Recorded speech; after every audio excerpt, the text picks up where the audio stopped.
Ladies, good morning and welcome to Namibia Connects. Good morning, Ivan, and thank you so much for having us. Your Excellency, can you hear me? Good morning. Good morning. Thank you so much for joining us here on our set of Namibia Connects. It's a pleasure. Now, Your Excellency, I know your profile is extensive and inspiring for those meeting you for the first time. Could you briefly introduce yourself and share what causes you are most passionate about advocating? Awesome. Transformation and innovation. I'm also having this past year experience in driving efficiency, productivity, and transformation across the public and private sector. I have worked not region and different parts of the world, and my past experience and present brings me to the point where I'm at now. Totally passionate about unlocking African potential, and we're looking at potential, the human resource potential and the natural resource potential of the continent. I'm the CEO of the Timeless Dynamic Services Network, also founder and vision of Timeless Women Under Africa, an African vision driving Africa's growth through women, youth, and SME. I also chair the Innovative Society of Kenya. I also chair the Good Seven Investment Company. I'm a member of the Ethics, Values, and Initiatives Africa Platform, a CIO award winner, Kenya's 2015 Chairman of the Year Award. I'm an independent candidate aspirant for the Kenya 2022 elections.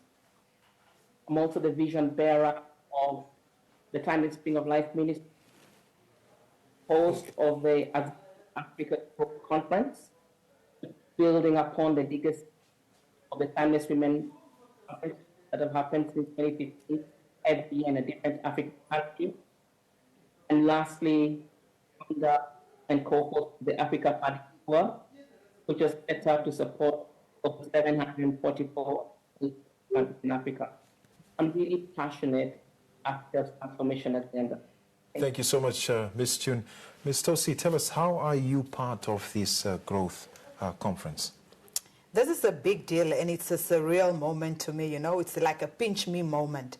I would say meeting Her Excellency June is by God's divine. When you look at the guest list, the who's who in Africa that I'll be rubbing shoulders with and being a moderator and a panelist is such a great honor. And it's also marketing Namibia indirectly through me, obviously being a Namibian, and my tribe, being a Himba woman, and be able to take the stage with global leaders. Absolutely. Yeah.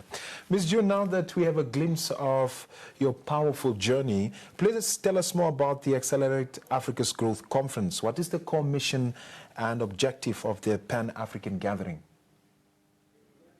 Right. I'll begin by saying very clearly, even though we call it conference, it's actually a platform, a movement of driving a unified African approach to our development. We convene on a rotation in a different African country every year. You know, this conversation, what we want to do is to bring a multi-sectoral approach, which is an efficient approach in time, effort, and money, to be able to drive conversations that drive outcomes and initiatives for Africa's transformation. More importantly, find women, youth, and SME key drivers of Africa's growth, but they're mostly left out where it matters most, in key areas, resource allocation, resource mobilization, the kind of support and empowerment that these demographics need. So critical so that we can be able to drive that sustainable generational wealth that we have on the continent. We have also been a lot of talk in the continent, and we need to move our talk into action by now doing the things that to transform Africa into the greatest global power that she is. So we find that this Africa's Group Conference is building on the legacy of the past Timeless Women Conferences as a place to come and with the key leaders of the continent across different sectors, the highest level, bring in the demographics that we're driving change through and empowering our women intellectuals and driving collective commitments that become the program that we need to implement across our various African countries. See the dream of a prosperous Africa. Africa is a diverse and rich, continent. Can you name maybe 10 guests or speakers from the various countries who will be attending and share how, the invasion of their participation adding impact to the conference?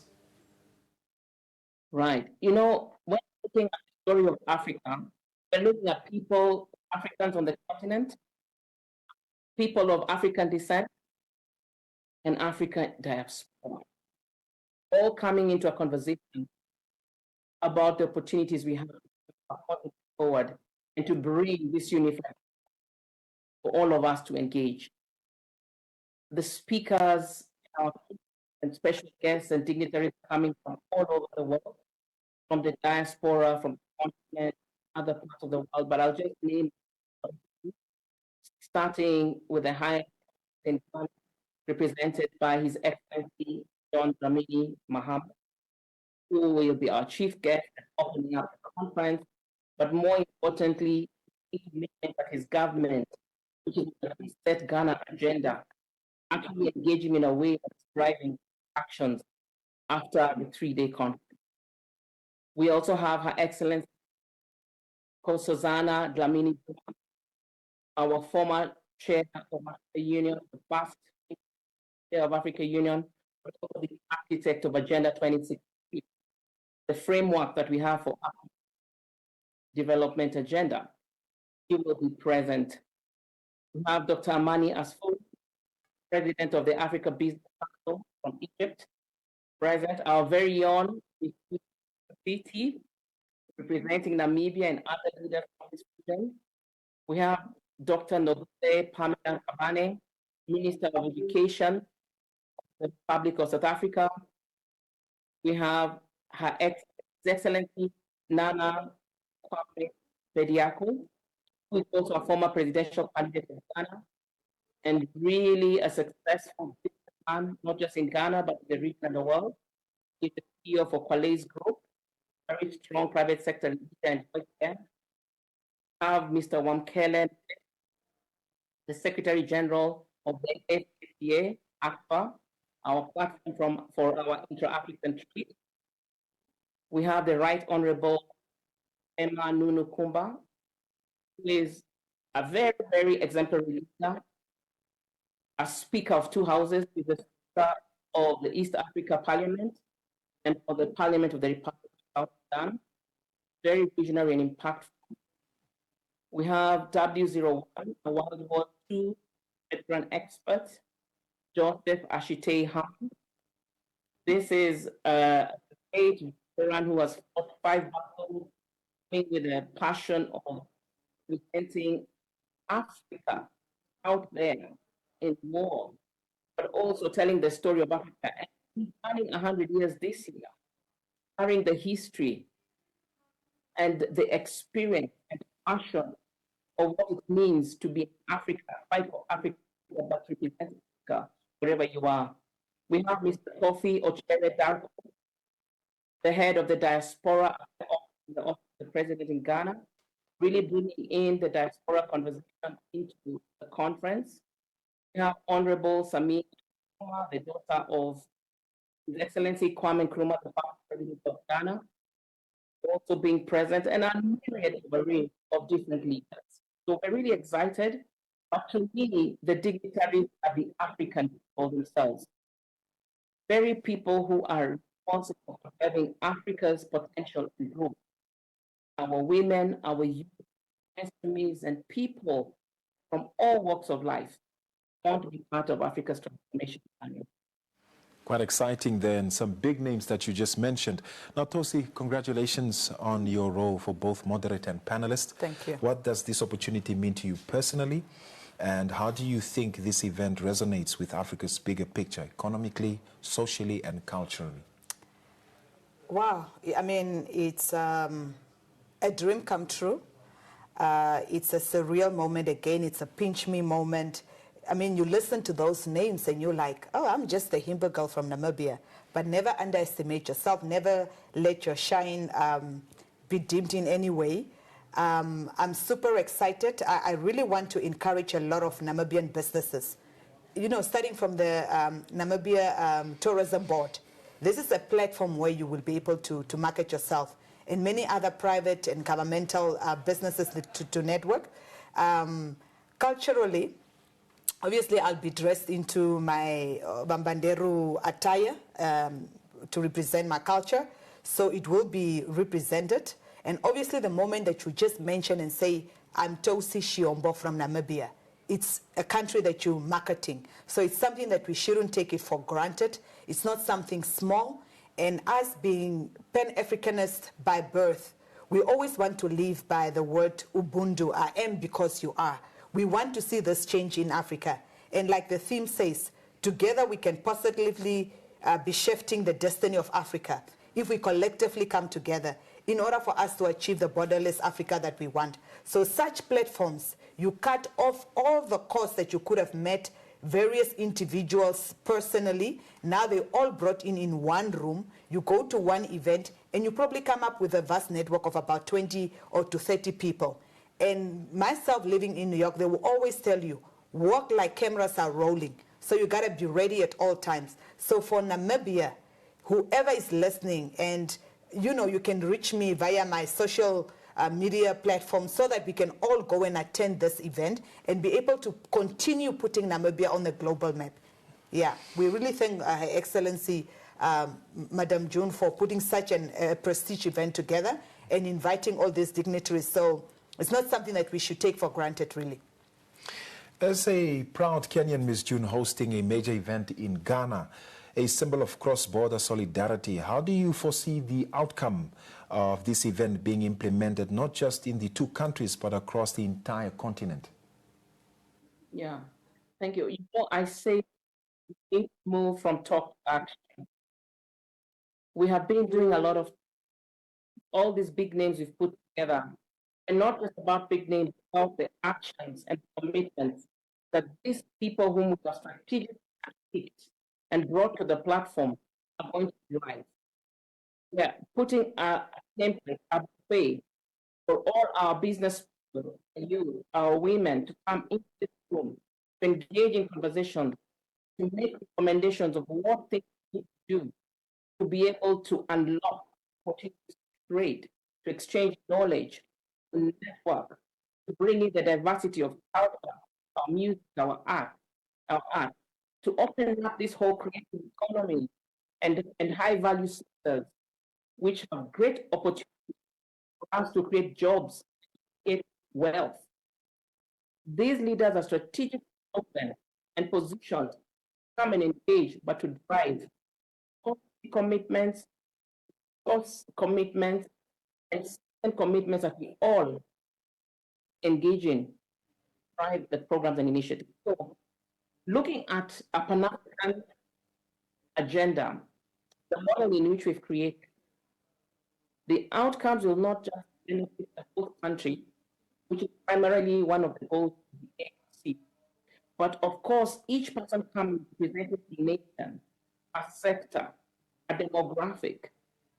What you take out of there, and the culture that we are set to talk and do, it means you're going to be propelled to go and do. So outcomes will be being propelled throughout Africa and primarily in the host country. 3 or 4 initiatives that have a high potential to drive great wealth creation and innovation. Now, we rotate a different country every year. 2026, we will be moving to the next country, which will be announced at the AGC in Ghana. 2027, a different African country. Each country we go to, continues to build on the gains of the previous action we've been on and driving action and projects that continue to drive transformation. In 54 years or less, being in 54 countries, okay, bringing all these great outcomes and transformation throughout our continent. I must say, because we're in the 10th year of this movement, and we've been to 5 countries, we have like 40-something countries already on that journey. So outcomes is very big because we have to demonstrate that time for Africa to do the things that we say done instead of waiting for somebody for time for each African to see themselves, as Ms. Tausi has said, as individuals who have a role to play wherever you're positioned, in a small shop, food place, tech industry, wherever it is, making donuts, building automation, you're small. If you have an awareness that you have a role in transforming our continent is you, Africa is me, Africa is you, then Africa will move into a prosperity quite rapidly. Your Excellency, maybe just your final remarks on the upcoming conference. Mm-hmm. Yes, my final remarks. Let's all take of the opportunity that lays before. The global shifts that are happening means that the canvas is made clear for us. Everything is being reset what we want to do as a people, as a continent. The economic, social, political landscape is breaking and shifting. Those who take advantage of the opportunity to themselves come onto the stage, connect with like-minded people, begin to engage in terms of trade, ideas, networking, will begin to be the winners. Let us all come wherever you are. Our registration link is available at www.aadc.africa. Register, network, connect, trade, learn, exchange knowledge. About time we reset, realize our identity of who we are, understood who we are, understood the power that we carry, also take the future into. Let's make Africa great yet again. Thank you. Your Excellency. Tausi, final remarks? Let me thank Her Excellency, and that could be, she will actually be the next Kenyan president in the next elections. We're super happy about that. I'm so super grateful that I was given this opportunity to be able to connect. The world has become a global village. Her Excellency is sitting in Kenya, here we are in Namibia, and we'll be going to Ghana. So Africa, we are one. And like the theme says, accelerating Africa's growth. So let's go all and attend. Namibian businesses come out in large numbers, and a government, corporate, any other business person, even being an SME. Such platforms, they are priceless. You cannot even compare them to any cost. The more that you take your brand out there, it's such a great opportunity to see Africa uniting. It's all that we have. We just gotta keep on, joining forces and be able to market Africa to the best ability that we can. So we really want to thank Namibia Connect today for giving us the opportunity to be able to sell this brilliant idea. This is not the last time that we are doing this for Africa, and we continue to do it. Himba Queen, thank you.